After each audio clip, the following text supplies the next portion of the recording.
Hello friends, नमस्कार।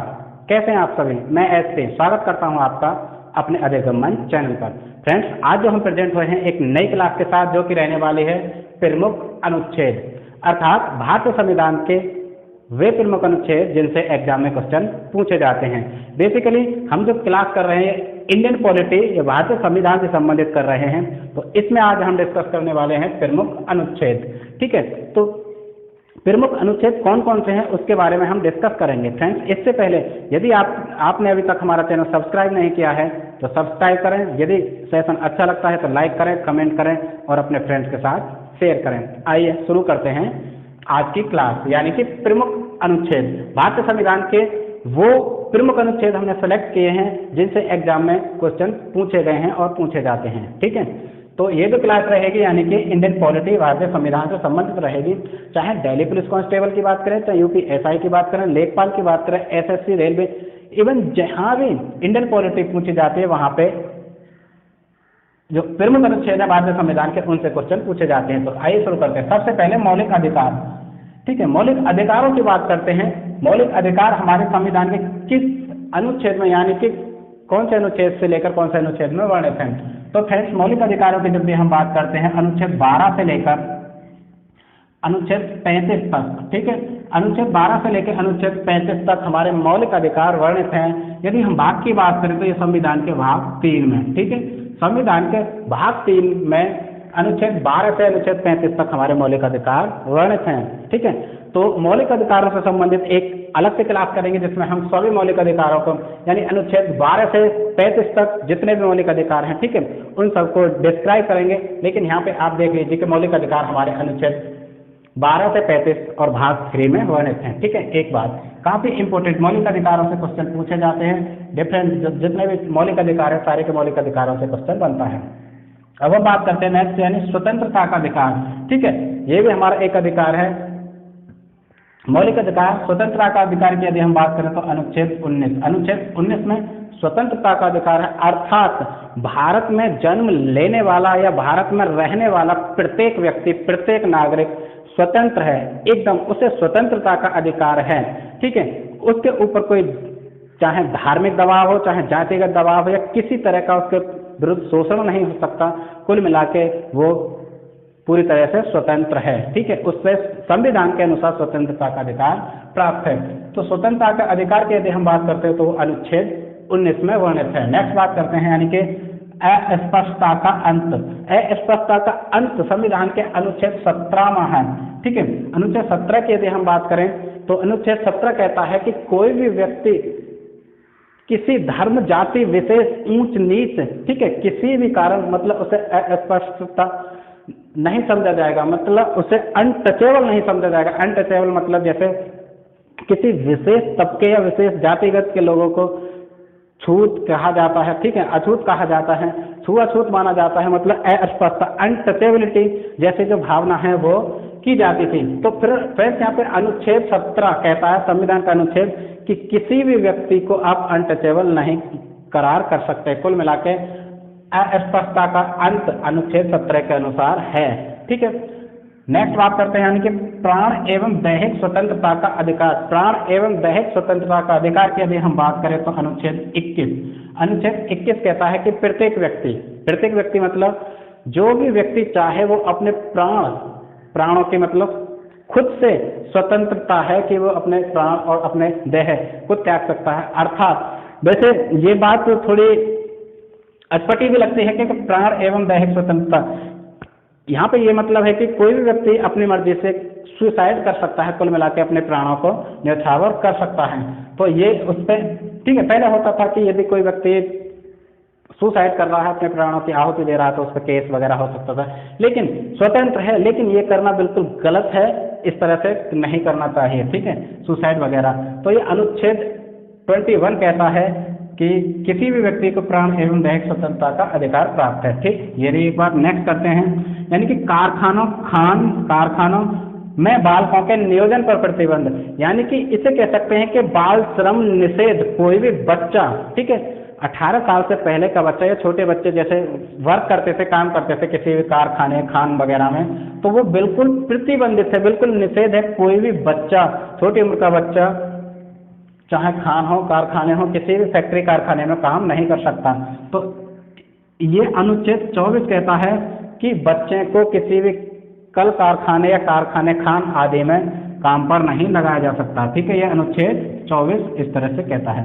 अब हम बात करते हैं राज्य के नीति निर्देशक तत्व, काफी इंपोर्टेंट क्वेश्चन, यह इंपोर्टेंट अनुच्छेद। राज्य के नीति निर्देशक तत्व किस अनुच्छेद में वर्णित है? तो अनुच्छेद 36 से लेकर 51 तक, भारतीय संविधान के अनुच्छेद 36 से लेकर 51 तक राज्य के नीति निर्देशक तत्व, ठीक है, वर्णित हैं।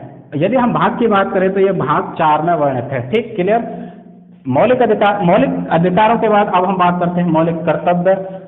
भारतीय संविधान के अनुसार कुछ मौलिक कर्तव्य हैं, कितने 11 मौलिक कर्तव्य हैं वो वर्णित है, यानी कि अनुच्छेद 51। अनुच्छेद 51A कहता है कि भारतीय संविधान में रहने वाले प्रत्येक व्यक्ति के मौलिक कर्तव्य हैं और उनका उसे निर्वहन करना चाहिए। ठीक है, तो ये 51A में वर्णित है। यदि हम भाग की बात करें तो भाग 4 में। ठीक, अब हम बात करते हैं यानी कि धन विधेयक। धन विधेयक संविधान के किस अनुच्छेद में है? तो धन विधेयक अनुच्छेद 110। 110 अनुच्छेद कहता है कि धन विधेयक है, यानी कि अनुच्छेद 110 में धन विधेयक वर्णित है। अब हम बात करते हैं वार्षिक वित्तीय विवरण। प्रत्येक वर्ष का जो वित्तीय विवरण प्रस्तुत किया जाता है वो अनुच्छेद 112 में वर्णित है। ठीक है, तो यहाँ से क्वेश्चन बनते हैं, इसलिए यहाँ पे हमने प्रमुख जो अनुच्छेद हैं उनको सेलेक्ट किया है। तो ये कुछ हुए। अब हम नेक्स्ट करते हैं। ठीक है, ये अब हम बात करते हैं राष्ट्र आपात की यदि हम बात करें तो अनुच्छेद 352 यानी कि 352 में राष्ट्र आपात वर्णित है। राष्ट्रपति शासन की बात करें तो राष्ट्रपति शासन 356। ठीक है, ये कुल मिलाकर हम कह सकते हैं ये तीनों जो है राष्ट्रपति की इमरजेंसी पावर है, यानी कि आपातकालीन शक्तियां राष्ट्रपति की। ये जो हम लास्ट वीडियो में एक राष्ट्रपति से संबंधित 2 वीडियो किए हैं हमने, ठीक है, उसमें एक में इमरजेंसी पावर ऑफ राष्ट्रपति की है हमने, तो उसमें जाकर देख सकते हैं हमने इन तीनों को डिस्कस किया है। राष्ट्र आपात की बात करें तो अनुच्छेद 352, राष्ट्रपति शासन की बात करें तो 356, वित्तीय आपात की बात करें तो 360। अनुच्छेद 360 में वित्तीय आपात वर्णित है। ठीक है, यानी कि ये इमरजेंसी पावर ऑफ प्रेसिडेंट, राष्ट्रपति की आपातकालीन शक्तियां हैं। ठीक, ये इंपॉर्टेंट है, इनसे तो क्वेश्चन पूछा जाता है। इनमें से एक अनुच्छेद तो आपको बिल्कुल मिलना ही मिलना है किसी भी एग्जाम में। अब हम बात करते हैं संविधान संशोधन, वेरी इंपॉर्टेंट। संविधान में संशोधन किया जा सकता है? क्या आपको पता है कि संविधान में संशोधन किया जा सकता है या नहीं? तो आपको संविधान में संशोधन किया जा सकता है, लेकिन संविधान में संशोधन करने से पहले बहुत सारे फॉर्मेलिटीज हैं। ठीक है, लेकिन ये वर्णित किसमें है? अनुच्छेद 368 कहता है कि संविधान में समय पर यानी वक्त की मांग के अनुसार संविधान में संशोधन किया जा सकता है, लेकिन लोकतांत्रिक वे और प्रत्येक नागरिक, प्रत्येक व्यक्ति के कर्तव्यों और अधिकारों पे हनन ना किया जाए। ठीक है, इस तरह से संविधान में कोई भी संशोधन किया जा सकता है। उसमें संपूर्ण देश के प्रत्येक जनता, प्रत्येक नागरिक के अधिकारों का ध्यान रखा जाएगा। ठीक है, तो यह संविधान संशोधन की यदि हम बात करते हैं तो 368 काफी इंपॉर्टेंट है। ठीक है, अब हम बात करते हैं वेरी इंपॉर्टेंट, ये भी यहाँ से क्वेश्चन पूछे जाते हैं, क्योंकि मैंने यहाँ पे जो सेलेक्ट किए हैं अनुच्छेद वो ही सेलेक्ट किए हैं जिनसे क्वेश्चन प्रीवियस ईयर एग्जाम में पूछे गए हैं। तो फ्रेंड्स, पंचायती राज व्यवस्था। ठीक है, पंचायती राज व्यवस्था से संबंधित इंडियन पॉलिटी का एक लेसन क्या है, हमने पंचायती राज व्यवस्था, वो आप जाकर देख सकते हैं यदि अभी तक आपने जाकर नहीं देखा। तो पंचायत राज व्यवस्था अनुच्छेद 40 में वर्णित है। अनुच्छेद 40, 243। ठीक है, 243 के भी भाग हैं, उन सब में वर्णित है। ठीक है, तो पंचायत राज व्यवस्था अनुच्छेद 40 और 243 के कई भाग है, उन सभी में वर्णित है। तो क्वेश्चन पूछा जाता है पंचायत राज व्यवस्था का, ज्यादातर वो पूछा जाता है कि पंचायती राज व्यवस्था कौन सी अनुसूची में है? तो 11वीं अनुसूची। याद रखिए, 11वीं अनुसूची में पंचायती राज व्यवस्था का वर्णन है। ओके, क्या आपको पता है कि सर्वप्रथम पंचायती राज व्यवस्था किस प्रदेश के कौन से शहर यानी कि कौन से जिले में लागू की गई थी? ठीक है, ये आपके लिए क्वेश्चन है, कमेंट बॉक्स में आप बता सकते हैं। यदि नहीं भी पता तो आप इंडियन पॉलिटी की पंचायत राज व्यवस्था से संबंधित अधिगम मंच यानी कि चैनल पर जाकर देख सकते हैं और आप बिल्कुल डिस्क्राइब अच्छी तरह से वहाँ पे आप समझ पाएंगे।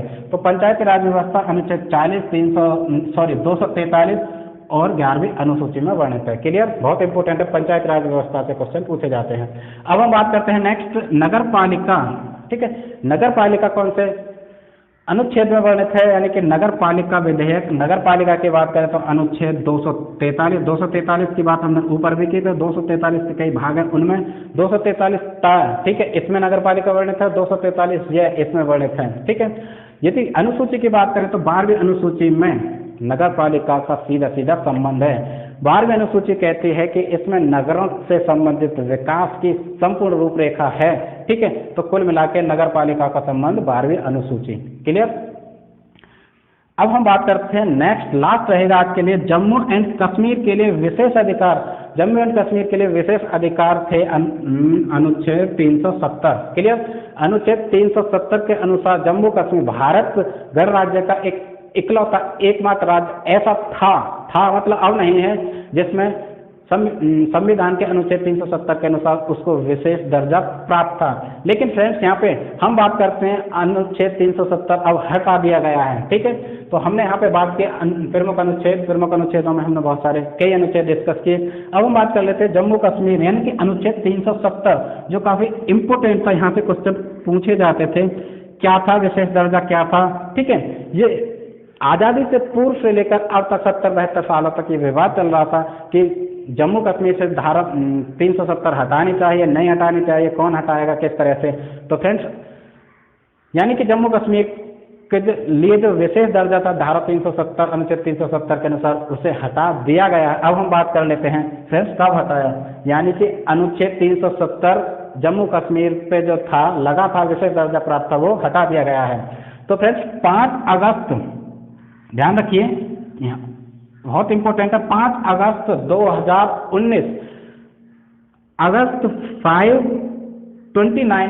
5 अगस्त 2019 को जम्मू कश्मीर से जो 370 धारा थी उसको हटा दिया गया है। अब हम बात कर लेते हैं नेक्स्ट, यानी कि जम्मू कश्मीर पुनर्गठन अधिनियम। जम्मू कश्मीर पुनर्गठन अधिनियम 2019 के अनुसार किस अधिनियम के अनुसार जम्मू कश्मीर से 370 को हटाया है, तो वो है जम्मू कश्मीर पुनर्गठन अधिनियम 2019। दोबारा से जम्मू कश्मीर पुनर्गठन अधिनियम 2019 राज्यसभा में एक विधेयक, एक अधिनियम पारित किया गया जिसे हम जम्मू कश्मीर पुनर्गठन अधिनियम कहते हैं, जो 2019 में आया। उसके अनुसार 370 जम्मू कश्मीर से हटा दी गई है। जम्मू कश्मीर को विशेष दर्जा जो प्राप्त था उसे बिल्कुल समाप्त कर दिया गया है। बात कर लेते हैं अब जम्मू कश्मीर का बंटवारा कर दिया गया। जम्मू कश्मीर का विभाजन, जम्मू कश्मीर का विभाजन किस तरह से, पहले जम्मू कश्मीर एक राज्य था, अब जम्मू कश्मीर को 2 यूनियन टेरिटरीज में विभाजित कर दिया गया, यानी कि जम्मू कश्मीर को 2 भागों में विभक्त किया गया है। पहले की यदि हम बात करें तो जम्मू कश्मीर एंड दूसरे की बात करें तो लद्दाख, ठीक है। यानी कि जम्मू एंड कश्मीर के 2 राज्य, 2 यूनियन टेरिटरी केंद्र शासित प्रदेश होंगे, ठीक है। यानी कि 5 अगस्त 2019 से पहला होगा जम्मू कश्मीर, दूसरा होगा लद्दाख, ये केंद्र शासित प्रदेश होंगे। यदि हम जम्मू कश्मीर की बात करें तो जम्मू कश्मीर में अपनी विधायिका रहेगी, ठीक है, अपनी एक विधायिका संचालित रहेगी, लेकिन लद्दाख बिना विधायिका के काम करेगा, यानी कि सेंटर के अंडर रहेगा, क्योंकि प्रत्येक केंद्र शासित प्रदेश सेंटर के अंडर रहता है, ठीक। तो ये रही एक बात फ्रेंड्स हमने यहाँ पे डिस्कस किया, यानी कि प्रमुख अनुच्छेद। आई होप ये जो प्रमुख अनुच्छेद हैं, बहुत सारे अनुच्छेद हमने डिस्कस किया है, आपको हेल्प करेंगे, आपके किसी भी एग्जाम के लिए हेल्प करेंगे। इंडियन पॉलिटी एंड कॉन्स्टिट्यूशन का ये क्लास यहीं पर समाप्त करते हैं। यदि पसंद आई हो तो लाइक करें, कमेंट करें और अपने फ्रेंड्स के साथ शेयर करें। मैं इसकी आपसे विदा लेता हूँ। नमस्कार।